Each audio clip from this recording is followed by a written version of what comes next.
We don't know how these were presented. We see in chapter 2, verse 1, that this is what Isaiah, the son of Amos, saw. So whether it was a visual vision, whether it was accompanied by verbal hearing, whether it was the kind of God breathing out that all of the other Bible writers had, we are not really sure. But he certainly has some visual ways of describing things, doesn't he? I almost think he would have had to have seen some of these things in order to be able to describe them in such a way. So chapters 2 to 4 that we've been looking at get more specific about the sin of the people.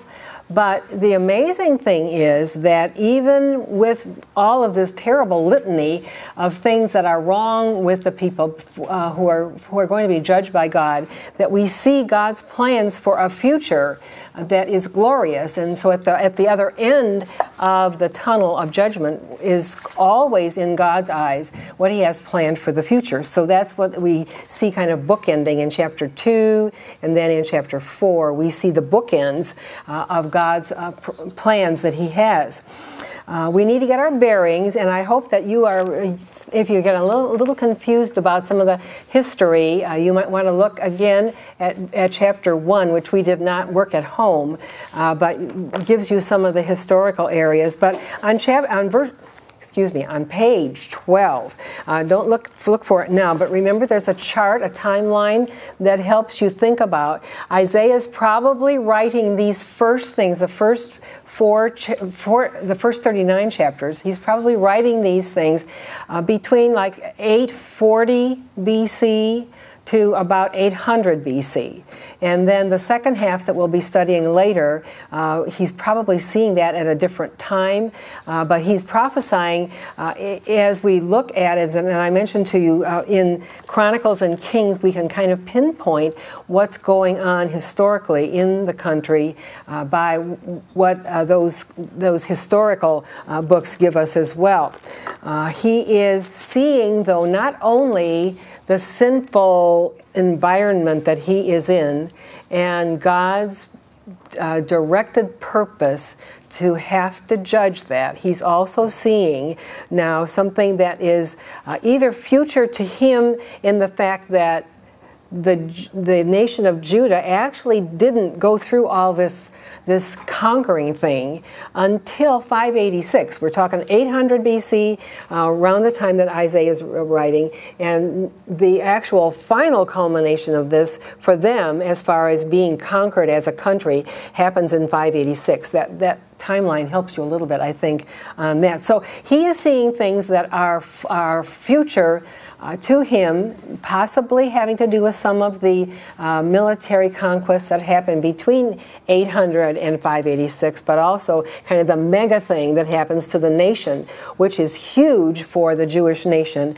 and which they really never recovered all of the land that they had lost in that regard. He sees beyond the judgment to a glorious future that the Lord is preparing for his people. And that's one of the hard things about what we see as prophecy in the Bible, because there is no narrative that gives us from the start to the finish of it. But in fact, that just like Isaiah, the other prophets often have a vision of something that's near to them. But many of the scholars say it's kind of like looking at a mountain range, because if you're looking from far away, you see the peaks, and they look like they're right next to each other. They look like you can kind of leap from the top of one to the top of the other. And yet, if you actually go into this mountainous area, you see that you have to climb the first one, go down, and then finally climb the second one. There are valleys in between. And so a good way to look at Bible prophecy is to say that these prophets often see the tops of the mountains. They often see what God is going to be doing, but they don't have a timeline for us. We can't really use what Isaiah is saying about 800 BC. We can't really use that as a way to anchor our linear thinking about this. So don't think about prophecy as being something that's really hard to understand. Just think that God has so organized it in the minds of the prophets so that he gives us the outstanding features, but they're not always in chronological order. And in fact, our chapter 2 kind of just makes us go right into that. First of all, just reminding you, if you're interested in the outline that I'm working from this morning, a little about the same as what you had in your workbook, but I think the first 5 verses of chapter 2 talk about the righteous reign that will be established in the future. And then secondly, there is judgment that is deserved judgment, and basically that's the whole meat of the rest of chapter 2 and chapter 3 into the first verse of chapter 4. So this is judgment is deserved, and we can certainly see as we studied this why God would really, really be angry with these people as far as their sinful ways.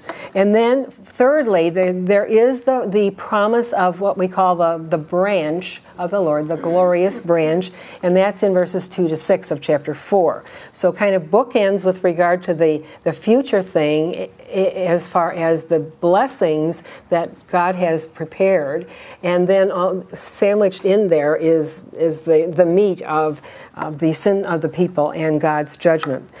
So let's look in verse 1 and 2 of chapter 2.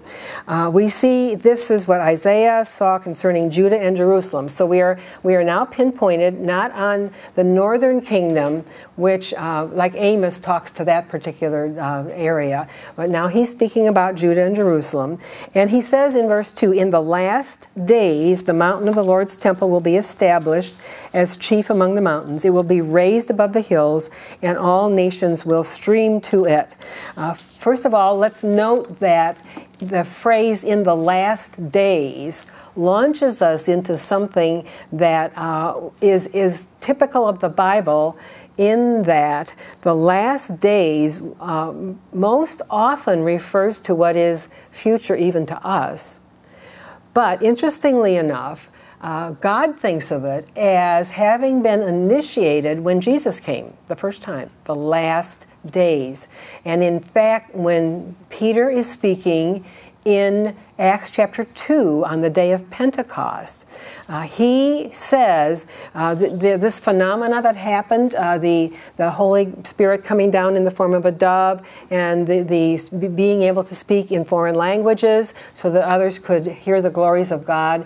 He says this is now what Joel the prophet said in chapter 2, that in the last days your old men will dream dreams and your young men. It talks about all of that. He quotes from Joel chapter 2. So he says this is now under God's understanding that he has given to Peter, the launching of the last days.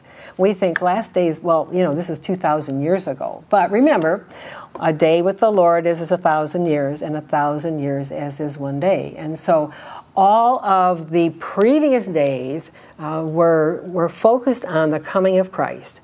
And now these are the last days. So when we see last days, we usually think of something that has been inaugurated, the kingdom being inaugurated by Jesus, but then really looking to complete fulfillment when God's purposes are finally fully realized, that this would be now even future to us. That's one of the clues that we see when we're thinking about how do we interpret prophecy. We are going to be building an understanding as we look at Isaiah about how God is revealing this term, the last days. So I'm not going to go into a lot of detail about it, but I thought maybe some initial thoughts would help us a little bit. One way of looking at what is described as the last days, it's a very valid viewpoint, and that is that the things that are described, the things we're going to be reading about in chapter 2 and in chapter 4, will be spiritually fulfilled. that there will be a time of well-being, as we have in our chapter today. They'll beat their swords into plowshares and their spears into pruning hooks. That the peaceableness of God's kingdom is enacted in the lives of individuals and in the way that now history goes forward, understanding that this would not be a literal coming in physical form of what this kingdom would be. That's a very legitimate way of looking at it. I hope that many of you had an opportunity, probably about a year ago now, maybe 2 years, when Pastor Don was talking to us about how the Bible speaks about future things. So one of the ways to think about what God is prophesying is that there will be a spiritual fulfillment, not necessarily a literal one. But another very valid way of looking at this is to see that what is described in the last days will actually happen on earth. That there will be a time when Jesus does reign on the earth, and that he will be a king who executes justice and righteousness, and that this would be a literal fulfillment. There's still a lot of picture language, but those are the two main ways of looking at the description of the last days. Now, as we continue to move through the book of Isaiah, we're going to see a little bit more about how to understand that. So kind of let's let that go at this point, but I'm going to point out something especially in chapter 4 that might help us a little bit as well. So in verses 2 to 5, we see that there is a prominence in the world, a global prominence of Jerusalem, and that there is also a very peaceful reign. What does it say? Jerusalem will be chief among the mountains, and it will be raised above the hills. All nations will stream to it. Is this poetic language saying that there will be an international prominence of Jerusalem, of the nation of Israel? That's possible. Some people even take some of the other prophecies as saying there might be even some topographical changes to the point that Jerusalem is literally higher in altitude than it is even now. Even now, people talk about going up to Jerusalem because symbolically but also physically you go up to Jerusalem. From Jericho and the Dead Sea you go up. So we don't know if this is picture or not, but what it does say is that many peoples are going to come and say, verse 3, "Let us go up to the mountain of the Lord, to the house of the God of Jacob. He will teach us his ways so that we may walk in his path. The law will go out from Zion." Zion's another way of describing Jerusalem. The law will go out from Zion, the word of the Lord from Jerusalem. What an interesting way to put this. Instead of being the kind of international firecracker that Jerusalem is right now, Jerusalem is going to be the place that everyone on this planet is going to see is the place to find out about God. And they want to find out about God, verse 3 in the middle of it, so that we may walk in his paths. There's a hunger for righteousness. There's a hunger for what God is going to put forth in the place of Jerusalem. And so it says the law will go out from Zion and the word of the Lord from Jerusalem. There will be a sea change with regard to how people view Israel and Jerusalem. There'll be multinational recognition of the city and the desire to go there to be taught by the Lord. They want to know what it is to walk in the paths of the Lord. And then it says, verse 4, he will judge between the nations and will settle disputes for many peoples. Now here's a very famous quote, is it not? They'll beat their swords into plowshares, their spears into pruning hooks. I Googled that yesterday to figure out where that might be, and I found out, and many of you may know this, that in the garden by the United Nations building in New York City, there is a statue that shows this beating swords into plowshares and spears into pruning hooks. And the quote is on that statue. And amazingly, this statue was given to the United Nations by the Soviet Union. I don't know how to explain it, but that's what it said, and I saw the picture of it on the internet.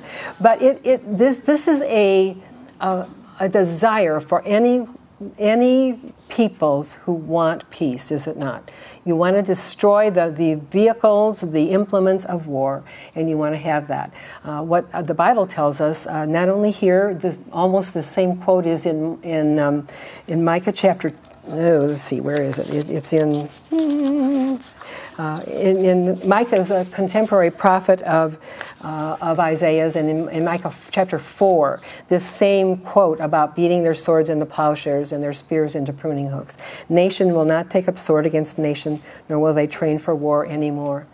It's valiant, it's commendable that people want to make peace in this world today, is it not? It is very commendable. However, the Bible tells us that that is not going to happen totally until these days come, that day, the day that God is preparing for peace reigning on the earth. And so there is then in verse 9, wait a minute, excuse me, I'm still in verse 5, because the call then comes to this house of Jacob, to Jerusalem, to the Jews. Come, O house of Jacob, let us walk in the light of the Lord. Be the leader in righteousness. Be the leader in giving out the word of the Lord.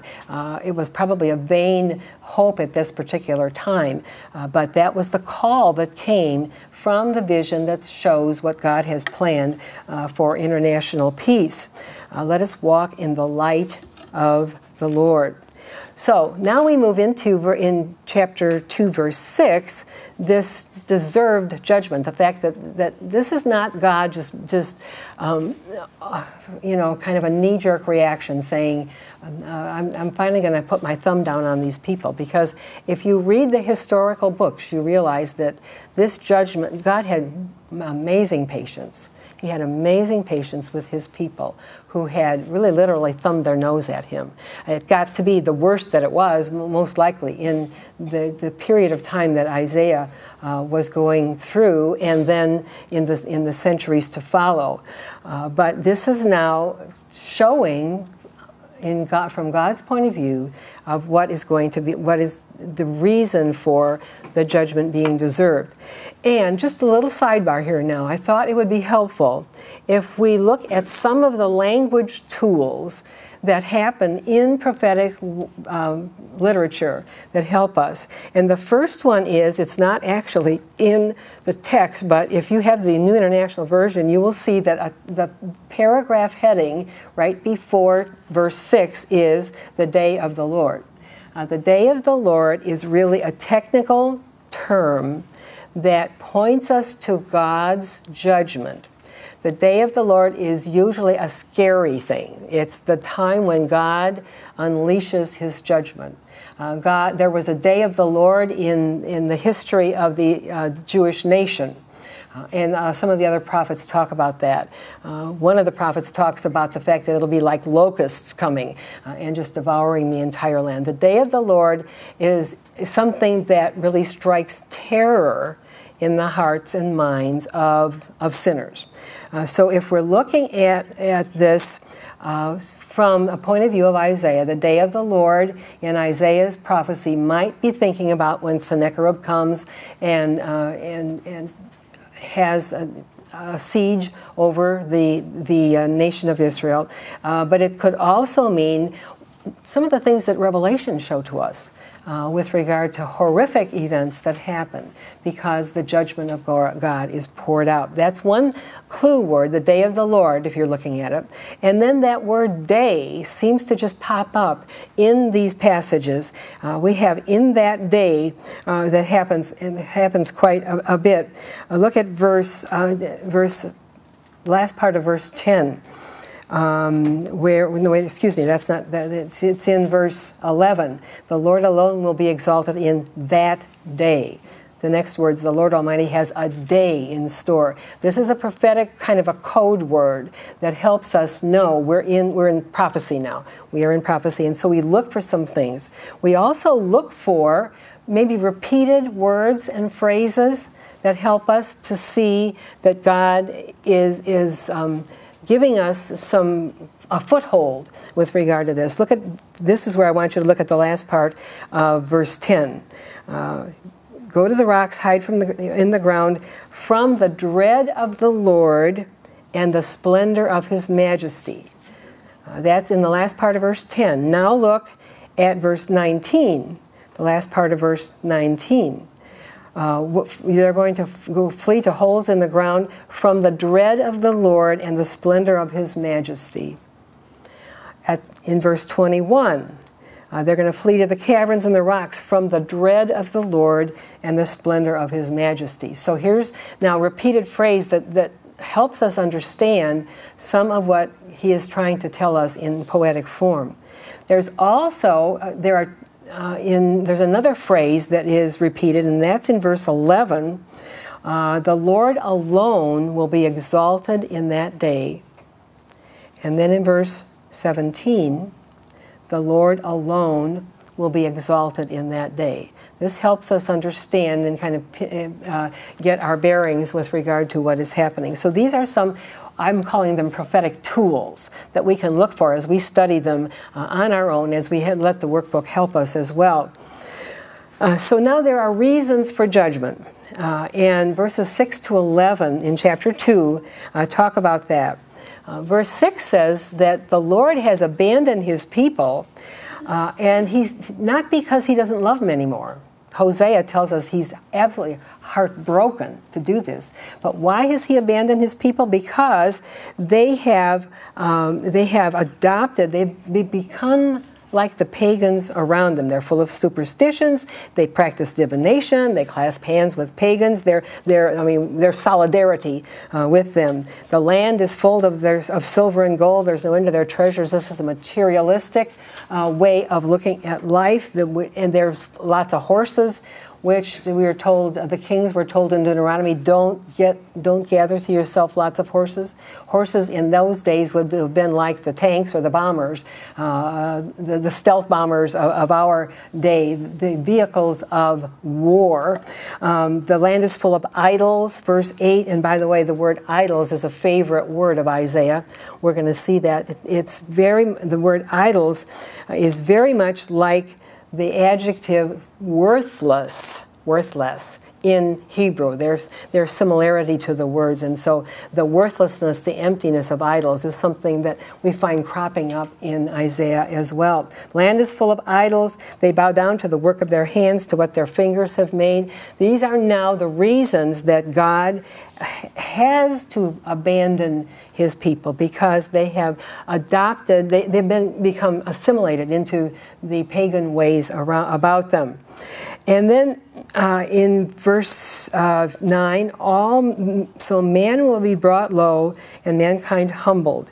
And then do not forgive them is apparently a phrase from Isaiah, but it also could be, as you see in your note in the NIV, do not raise them up. Do not let them come back in this particular form. All human pride will be demolished. And then the end of verse 11, this phrase that I pointed out to you, what's going to happen? What's the reason for this? Human pride is going to be demolished so that the Lord alone will be exalted in that day. And you grappled with, didn't you, the fact, is God just have a mega ego and this is an unattractive thing? No, of course not. The God who's revealed in Scripture is the one who is glorious and magnificent, and we are his creatures, and so the glory of God being revealed means that we step aside. We put aside the things that we think are so important about us. And the Lord alone will be exalted. The pride of men will be brought low, and the Lord will be exalted. And then in verses 12 to 22, there is a picture of this devastation.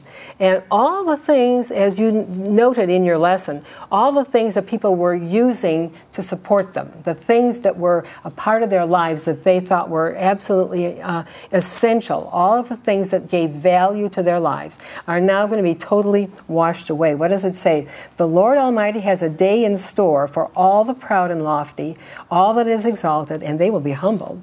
And now he takes a number of very, very big things in their culture. Cedars of Lebanon are legendary with regard to their majesty and how tall they were. It's kind of like the forest in California that we think about with these hundreds of years old trees. Towering oak, all the oaks of Bashan, which is on the other side of the Jordan River. Towering mountains, high hills, every lofty tower, every trading ship, every stately vessel.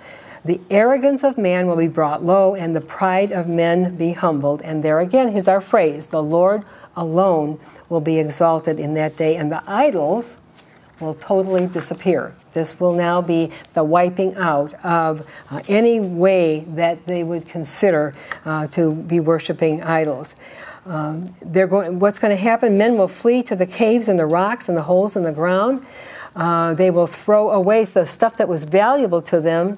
They will throw away that stuff to the rodents and the bats, to the things that are scary, the things that are unclean, the things that are ugly. They will be kind of getting rid of as much as they possibly could.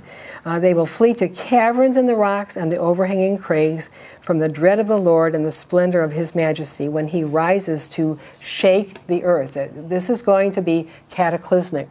If you know anything about the book of Revelation, you will know that there are phrases in this section of the prophecy that are also very characteristic of some of the descriptions that are in the book of Revelation. That's one of the reasons we think that this may be focusing this day of the Lord on something that is future even to us. And then one last, in this chapter, one last at least just plea. Stop trusting in man who has but a breath in his nostrils. Of what account is he? Isaiah will be speaking in chapter 40 about how puny man is in regard, especially in comparison to the majesty and the glory of God.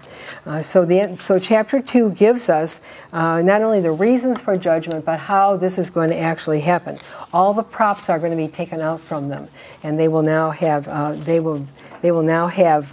be ashamed of their idolatry, and they will be wanting to get away from this judgment. Chapter 3 then moves more specifically into the destruction of Jerusalem and the devastation of her people. And so we look in chapter 3, verse 1, and first of all, our attention is grabbed in verse 1 by these strength words. See, the Lord Almighty. These are strong words indicating that there's an emphasis on the power of God. You may think this can't happen, but God is powerful enough to make this happen. They can't escape the strength of his judgment. And so what is described here now, even more carefully than in chapter 2, is what happens when your whole society is demolished. He's about to take from Jerusalem, verse 1, both supply and support, all supplies of food and all supplies of water, the hero and the warrior. And then it goes on to describe the things that you and I would think of as being the stability of our nation, of our existence, of our civilization. Unfortunately for them, the soothsayer and the elders and the skilled craftsman and the clever enchanter were also a part of their idolatrous ways. They depended on demonic ways, superstitious ways of finding out the future. They were looking to fortune tellers. They were looking to soothsayers in that regard. The Lord is just going to wipe that out. And so there will be, in verses 2 to 7, no leadership. All the leaders will be gone. In fact, they're going to try to make boys, the young boys, their officials. We don't have anybody else, so would you come in and lead us? Someone without experience, without development of good judgment. There's going to be man against man, neighbor against neighbor. Young, we're going to rise up against the old. Everything is just going to be in total turmoil. And it's very interesting. I was reading yesterday that one of the commentators mentioned that one of the ways we have seen in recent history, at least recent in compared to biblical history, is at the end of World War II, when Germany was just a disaster. It had been bombed to within an inch of its life.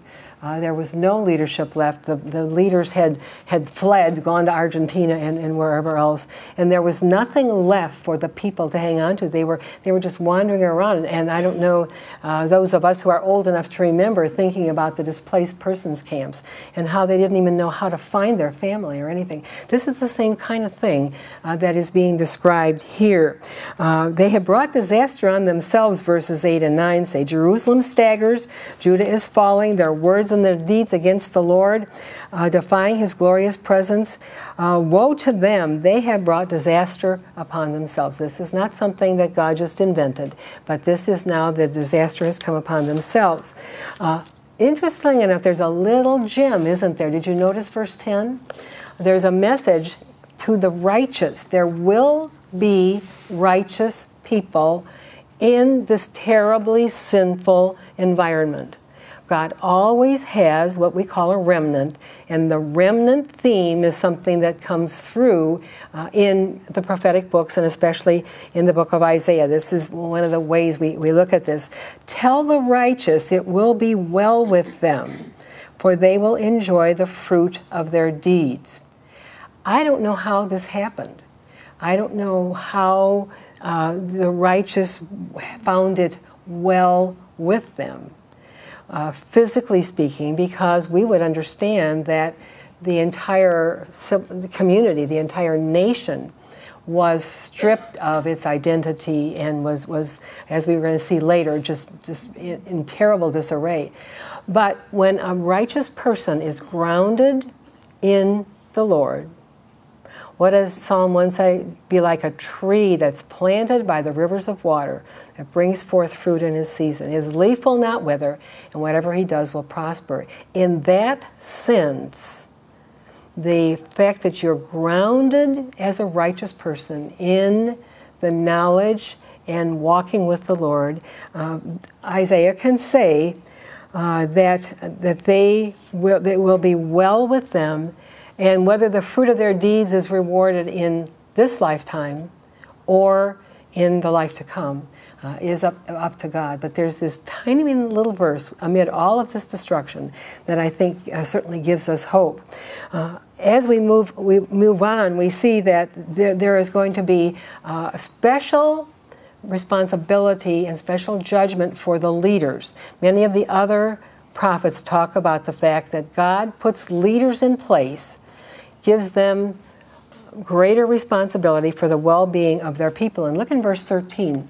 The Lord takes his place in court. He rises to judge the people. The Lord enters into judgment against the elders and leaders of his people. And what does the Lord say? He says, it is you who have ruined my vineyard. You were not the righteous leader that I expect you to be. You have ruined my vineyard. We're going to see about a vineyard in chapter 5 next week. You plundered the poor from the poor that is in your houses. What do you mean, God says, by crushing my people and grinding the faces of the poor? Leaders have a special responsibility and a special need for righteousness, do they not? It's no coincidence that in the New Testament we are told, especially by Paul, but also by Peter, that we are to pray for our leaders. We are to pray for those who have responsibility over this civilization, over the mega of our lives, but also those who are leaders in our religious life, our pastors. We have a responsibility because they will be judged much more highly and much more definitely even than those who followed. And so the Lord speaks specifically to these leaders. And then we have this starting in verse 16. Why did Isaiah pick ladies? I don't know. Except that the women of this place were evidently really the mega consumers of this day. Don't you feel when you're reading verses 16, 17, all the way over to verse 23, don't you feel like you're going to the mall, you know? Bangles, headbands, crescent necklaces, earrings, bracelets, veils. These women, what's wrong with them? Verse 16, they are haughty. They do not take the responsibility for giving sustenance to the poor, but they're so concerned about their own lives that they're given the description of kind of strutting around with their earrings and their ankle bracelets and all of that thing. And what does God say about them in verse 24? Instead of fragrance, there's going to be a stench. Instead of a sash around their waist, there's going to be a rope. What is this picturing? This is picturing what happens to people who are conquered. In the U.S., we don't have much of an idea of this, but in ancient times and even today, women are the spoils of war. Haven't we read about some of these uprisings, even in the last 20 years, where there's rape, there's pillage, women being the sex that are supposed to be defended by the men. If the men do not take that responsibility, then this is what happens to the women. And so the judgment, there's really picturesque judgment on these spoiled, materialistic women. They would have been the trophies of the war. And even starting in verse 1 of chapter 4, you'll see that they had lost their identity. Because their identity was holed up in that society, in their husbands, in the men. The men had abdicated that. The men were being conquered. And much as we want to say, well, now wait a minute, this is the 21st century. Just think about what they were thinking when they heard this. The men were no longer their protectors. And so they are now being forced to beg.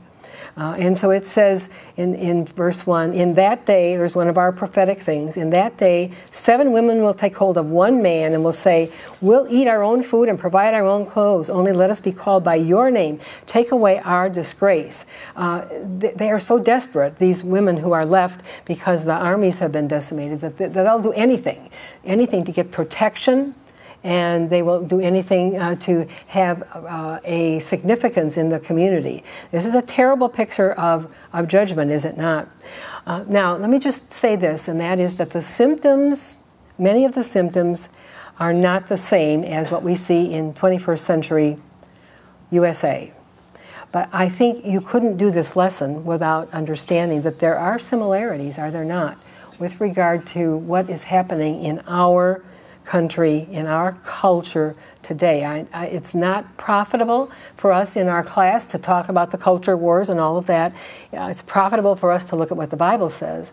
But I do think we need to understand that the responsibility of these righteous ones, the ones from verse 10, the ones who are going to have well-being, the responsibility of the righteous ones in an evil, in a disintegrating society is to demonstrate God, to stay faithful to Him, to be faithful in what we have been given to do. Paul, in the reign of Nero, talks about praying for your leaders. Paul talks about paying taxes, even to what was then a very corrupt society. And so the Bible does have some things to say to us in the 21st century. So let's remember that as we try to apply this, and we do want to apply this to ourselves, we want to be sure that we're looking at it with God's eyes and understanding the similarities, yes, and the responsibilities that godly people in every generation have to be righteous. Now, verses 2 to 6 talk about this glorious branch. And you had a little bit of background material in your lesson about that. Here's another one of those, verse 2, in that day. We know we're still prophetic because of that. And Isaiah speaks about the fact that the branch of the Lord will be beautiful and glorious, and the fruit of the land will be the pride and glory of the survivors in Israel. Instead of this devastation, is going to now be something that is positive. The branch of the Lord, the branch really depicts a sprout of new growth, something that bears fruit. And so that's why your note in your textbook talked a little bit about the fact that it's possible that Isaiah here is referring to the branch being the nation of Israel. Now, typically speaking, throughout Scripture, the branch always lands on the identity of the Messiah. The branch always points to this promised one who is going to rise up from the rubble of the line of David, which was taken off into captivity and no longer exists as an entity. But there's wonderful talk about this root or this branch coming out of the line of David. Usually, as I say, refers to Messiah. It could apply here to the nation of Israel because the land is going to be fruitful. But I think we want to be sure we don't negate the fact that one of Isaiah's devices is to start small, talk about something that they might know, and then expand their vision to what this branch could eventually be. When we get to chapters 40 and following, we're going to see that he does the same thing with the idea of the servant of the Lord. There are several places where the servant of the Lord is identified. And sometimes it refers to Israel, but most often it refers to Messiah, to the promised one. And so what we see here in this glorious branch that is being described is the rejuvenation of a nation, yes, but also the reason that nation can be rejuvenated, and that is because of this glorious branch. Verse 3, those who are left in Zion will remain in Jerusalem. They will be called holy. The hallmark of this new reign of the branch is going to be holiness. The Lord will wash away, verse 4, the filth of the women of Zion, and he will cleanse the blood stains from Jerusalem by a spirit of judgment and a spirit of fire. There is judgment, but behind, at the end of that tunnel of judgment, is always the glorious reign of God on earth. Verse 5, the Lord will create over all of Mount Zion and over all those who assemble there a cloud of smoke by day and a glow of flaming fire by night. Over all of the glory will be a canopy. What does that remind you of? If you've had a chance to study the Old Testament, you're thinking about what God did for the Israelites with a pillar of fire by cloud by day and fire by night. And that's what it says, verse 6. There will be now safety. There will be shelter. You had all your props washed out from under you. But now in this day, the branch of the Lord will initiate the time when, verse 6, there will be a shelter and a shade from the heat of the day. Probably picturesque language, showing protection and well-being and significance, and hiding from the place of storm and rain. This is what God has in mind. If we think about an overarching principle that's given in these 3 chapters, I think we could say our holy God must judge wickedness in his people, but his end purposes are glorious. Our holy God must judge wickedness in his people, or he wouldn't stay holy. But his end purposes, even in that judgment, are glorious. And so I have to ask myself, and I ask you, what is your response to God's holiness and the sinful condition of our culture? Are you heartbroken? Or are you on the web with all those things that you're forwarding from one person to another? Are you really heartbroken about what's happening? Are you praying for God's mercy to our nation, to your family? Is your life attracting people to Jesus? Is there holiness in your life, this bedrock of the remnant of people, so that people are attracted to Jesus, this glorious branch of the Lord?